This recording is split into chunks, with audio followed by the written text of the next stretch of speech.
दोस्तों, ये इस कहानी का थर्ड पार्ट है। सही से समझने के लिए आप प्रीवियस एपिसोड्स देख ले और सब्सक्राइब करना ना भूले। तो जब जिम का परिवार यहाँ आया, वो रात बहुत डरावनी थी क्योंकि कुछ लोग आरवी में फंसे थे। कुछ अंधेरा होने से पहले घरों में पहुंच ही नहीं पाए, मगर किसी तरह वो रात गुजर गई। जिम के परिवार को टाउन में लाया गया है। ईथन यानी उनका बेटा, उसका इलाज चल रहा है। अभी ये लोग एक साथ है। जेड नामी आदमी जो दूसरी कार में था, यहाँ आते समय वो बेहोश हो गया था।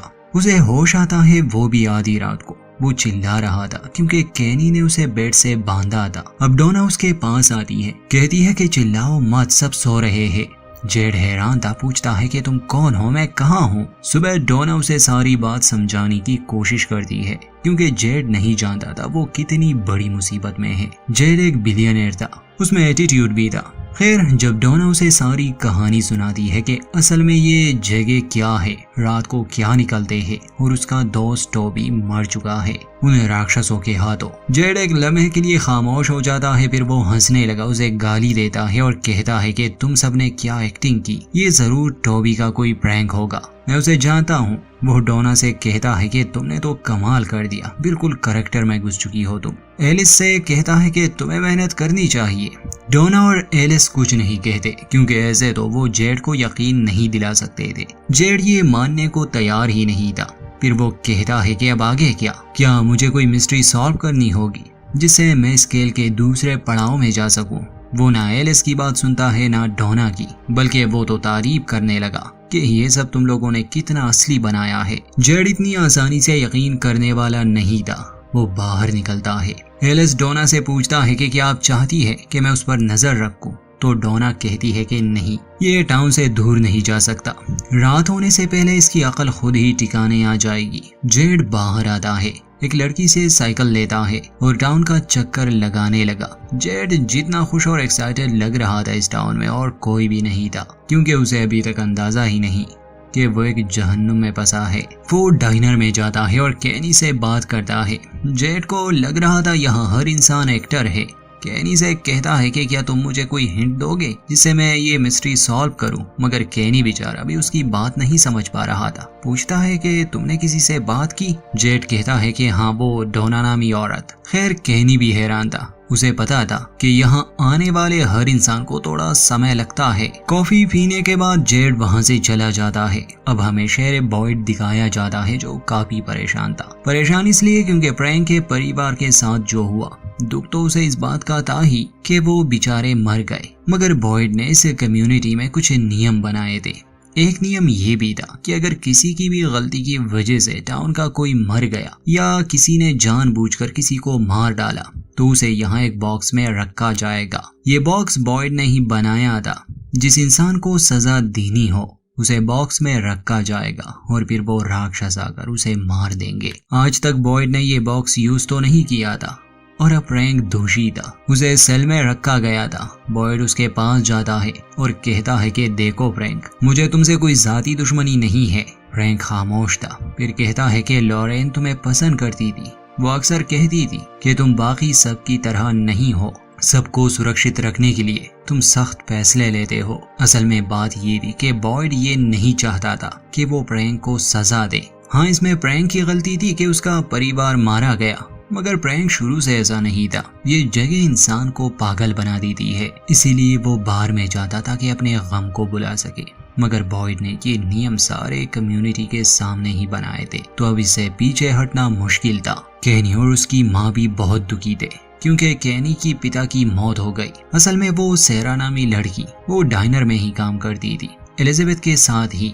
अभी तक किसी को ये मालूम नहीं कि जो हुआ सेरा की वजह से सिर्फ सेरा के भाई को पता है, जिसने अभी तक किसी को नहीं बताया। सेरा डाइनर में आती है और ऐसा लग ही नहीं रहा था कि उसने कुछ किया हो। वहाँ जेड अभी भी टाउन में घूम रहा था। वो एक शेड में जाता है, उसे लगा शायद यहाँ कोई राज छुपा होगा।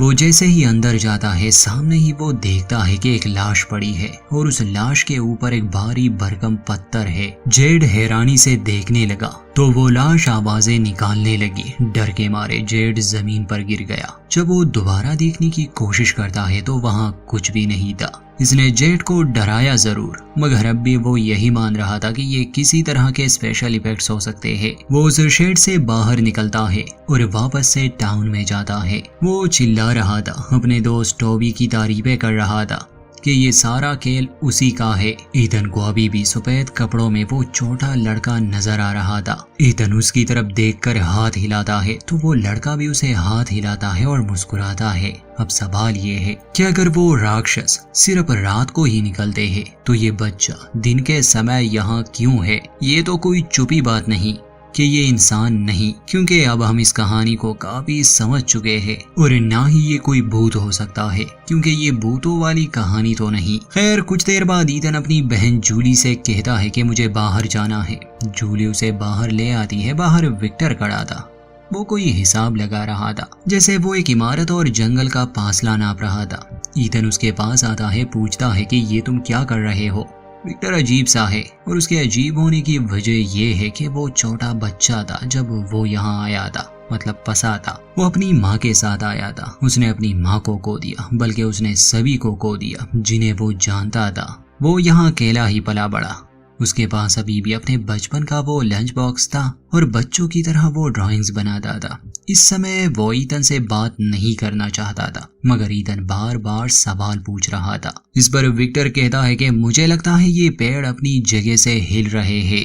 मैं काफी समय से ये देख रहा हूँ। बाकी लोगों को मैं ये नहीं बता सकता, क्योंकि वो कभी भी मेरी बात को नहीं समझ पाएंगे। ईथन उस छोटे बच्चे की बात करता है, पूछता है कि क्या वो यहाँ आसपास रहता है। ये सुनकर विक्टर को हैरानी होती है कि क्या वो बच्चा व्हाइट कपड़ों में होता है।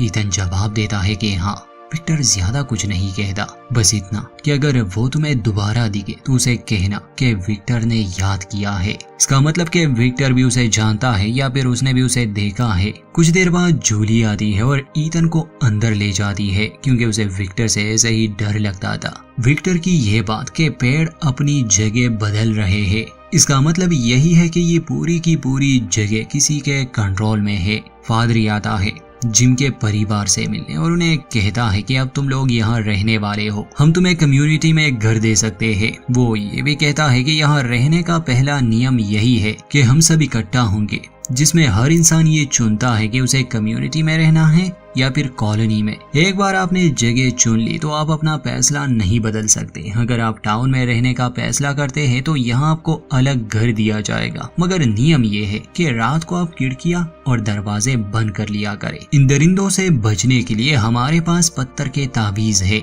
हर घर के दरवाजे पर वो होता है। अगर आपने नियम तोड़ा तो आपकी जान जा सकती है। चलते चलते टेबेथा उस बॉक्स को देख लेती है। वो फादर से पूछती है कि ये क्या है, तो फादर बताते हैं कि ये बॉक्स हमने उन लोगों के लिए बनाया है जो यहाँ के नियम तोड़ेगा। अगर उसकी वजह से किसी और की जान गई तो हम रात को उसे इस बॉक्स में बंद कर देते हैं सजा के तौर पर, मगर उसके साथ कोई तावीज नहीं रखते। इसका मतलब कि वो राक्षस उसे मार देते हैं।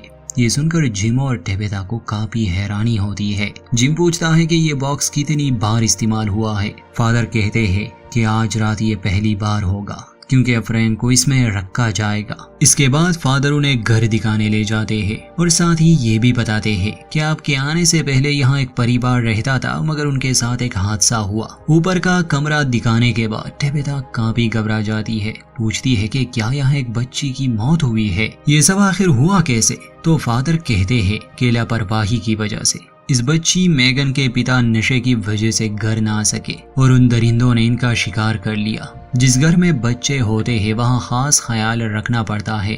टेबेथा पूछती है कि ऐसा क्यों? तो फादर उसे समझाते हैं कि ये राक्षस इंसान को बहुत जल्दी फंसा लेते हैं और बच्चे सबसे आसान शिकार होते हैं। कमरे को खून से रंगा हुआ देखकर टेबेथा की तबीयत खराब हो जाती है। वो जल्दी घर से निकल आती है। जिम उसके पास आता है। टेबेथा कहती है कि मैं ये सब बर्दाश्त नहीं कर सकती। यहाँ एक छोटी बच्ची की मौत हुई है, हमें जाना होगा। मगर जिम उसे शांत करता है और समझाता है कि सुनो, ये लोग सच कह रहे हैं, क्योंकि मैंने खुद उन चीजों की आवाजें सुनी है। वो आरवी के अंदर आना चाहते थे। हम यहाँ फंसे हैं और अच्छा यही होगा हम इंतजार करें, वरना हमारा अंत भी ऐसा ही होगा। समय के साथ हम यहाँ से निकलने का कोई रास्ता ढूंढ लेंगे। बॉयड को दिखाया जाता है जैसे कि अब हम जानते हैं कि वो इस बात से बहुत दुखी है कि वो फ्रैंक को उस बॉक्स में बंद करने वाले हैं। हालांकि ये नियम खुद बॉयड ने ही बनाया था यहाँ के लोगों को डराने के लिए, ताकि ये यहाँ जिंदा रह सके। अपने दिल का बोझ हल्का करने के लिए वो चर्च में आता है, पादरी से बात करने की कोशिश करता है कि हमें ये रोकना होगा, हम प्रैंक को सजा नहीं दे सकते। मगर फादर कहते हैं कि नहीं, अगर तुमने इसे माफ किया तो बाकी लोग भी नहीं डरेंगे। कभी कभी हालात को बेहतर बनाने के लिए सही फैसले लेने चाहिए और प्रैंक को उस बॉक्स में तो जाना ही होगा। ये सुनकर बॉयड को अच्छा नहीं लगता। वो ये कहकर चला जाता है कि तुम एक पत्थर दिल प्रीस्ट हो। सीधा वो पुलिस स्टेशन आता है और प्रैंक से कहता है कि प्रैंक देखो, मैं तुम्हें भागने का एक मौका दे सकता हूँ। वो उसे पत्थर का ताबीज देता है, कहता है कि बस चले जाओ यहाँ से, तुम जिंदा रहोगे। प्रैंक पूछता है कि तुम लोगों से क्या कहोगे। बॉयड जवाब में कहता है कि मैं संभाल लूंगा, मगर मैं सिर्फ तुम्हें एक मौका देने वाला हूँ। फिर शाम होने से पहले सभी लोग एक मैदान में इकट्ठा हो जाते हैं, कॉलोनी वाले भी और कम्युनिटी वाले भी, क्योंकि आज जिम और उसके परिवार को चुनना था कि वो कहाँ रहेंगे। अगर वो कम्युनिटी में रहेंगे तो वहाँ के रूल्स अलग है, उन्हें अलग घर दिया जाएगा और उनका पर्सनल सामान होगा। पर अगर वो कॉलोनी में रहने को चुनते हैं तो वो सभी मिलकर एक बड़े से घर में रहेंगे और हर एक चीज को शेयर करना होगा। सामने ही पत्थर और पूल रखे गए थे। अगर वो पत्थर को चुनते हैं तो वो कम्युनिटी में रहेंगे, अगर पूल को तो कॉलोनी में। अभी तक जिम और टेबेता ने चुना ही नहीं था कि प्रैंक वहां आता है और सबके सामने कॉन्फेस करता है कि गलती मेरी ही है, वो मेरी वजह से मर गए, मुझे सजा मिलनी चाहिए। भला मैं उनके बिना इस दुनिया में जी के क्या करूंगा। बॉयड को वो ताबीज वापस करता है। तभी जेड जो वहाँ खड़ा था वो जोर जोर से हंसने लगा, क्योंकि उसे अभी भी एक ड्रामा लग रहा था। सभी लोग काफी सीरियस और दुखी थे और जेड सबका मजाक उड़ा रहा था, तारीफ कर रहा था कि वाह क्या एक्टिंग की है। इसलिए हाथ से पकड़कर बॉयड उसे बड़े पत्थर के करीब ले आता है और कहता है कि एक को चुनो। जेड पत्थर को चुनता है, मगर अब उसे काफी गुस्सा आया था, क्योंकि वो एक बिलियनर था। इसलिए सबको धमकी देता है कि मैं तुम में से हर एक की जिंदगी बर्बाद कर दूंगा, मुझे ये खेल और नहीं खेलना। तब केनी आता है और जेड को अपने साथ ले जाता है। इसके बाद बॉयड जिम, टेबेता और जूलिया से पूछता है कि तुम लोग क्या चुनते हो। जाहिर सी बात है जिम और टेबेता कम्युनिटी को ही चुनते हैं, मतलब कि वो पत्थर लेते हैं। मगर यहाँ जूलिया को पता नहीं ऐसा क्या हुआ, वो पूल यानी के कॉलोनी को चुनती है। जिम और टेबेता उसे कहते हैं कि बेटा ये तुम क्या कर रही हो, तुम हमारे साथ रहोगी। मगर जूलिया उनकी एक भी नहीं सुनती। असल में इसके पीछे एक वजह है जो बाद में पता चलेगी। जिम और टेबेता बॉयड से कहते हैं कि ये बच्ची है, खुद से फैसला नहीं ले सकती। बॉयड कोशिश भी करता है मगर जूलिया मानने को तैयार ही नहीं थी। जिम और टेबेता पहले से ही मुसीबत में थे, अब बेटी भी अलग हो गई। मगर बॉयड जिम से कहता है कि फिक्र मत करो, कॉलोनी में मेरा बेटा है और वो जूलिया का ख्याल रखेगा। इसके बाद सभी चले जाते हैं। केनी जेड को वहां ले आता है जहां पर उसके दोस्त टॉबी की लाश थी। केनी उसे लाश दिखाता है और समझाने की कोशिश करता है कि ये सब सच है। अभी भी जेड यकीन नहीं कर रहा था, उसे लगा शायद ये कोई पुतला है उसे डराने के लिए। मगर जब वो ध्यान से देखता है तब उसकी अकल ठिकाने आ जाती है। वो काफी डर गया, क्योंकि अभी तक वो जिन बातों को मजाक मान रहा था वो सब सच निकली। शाम होने से पहले प्रैंक को बॉक्स में बंद किया जाता है और बाकी लोग अपने अपने घरों में चले जाते हैं। जेड अब से केनी के यहाँ रहने वाला है। एपिसोड के अंत में दिखाया जाता है कि अंधेरा होने के बाद वो राक्षस जंगल से निकल आते हैं। घबराया हुआ प्रैंक बॉक्स में बैठा था और तभी वो राक्षस बॉक्स को तोड़कर अंदर आते हैं और उसे मार देते हैं। यहीं पर एपिसोड 3 का दी एंड। ये कहानी कंटिन्यू है।